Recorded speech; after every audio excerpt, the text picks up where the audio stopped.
Flyover construction nga nagatuga sa mabugat nga dalagan sang trapiko sa ungka kag aganan pavia, doble kalbaryo sa mga driver. Ini gitutukan ni Daryl Marie Sarmiento.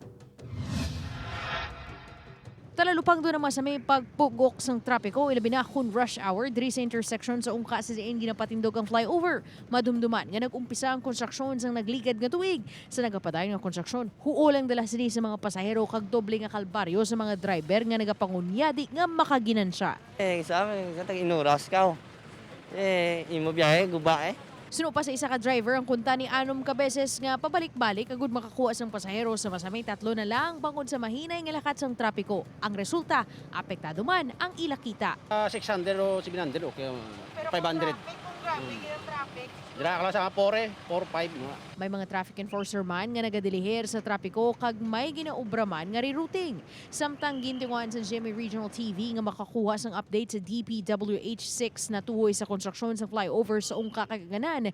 Apang suno kay Assistant Regional Director Engineer Jose Alfruto, yara pa sa transition period ang pag-supervise sa nasambit nga proyekto matapos ginsaylo sa Iloilo City Hall ang project engineer nga si Engineer Mavi Gostilo. Upod kay Hans Desierto. Daryl Marie Sarmiento, One Western Visayas.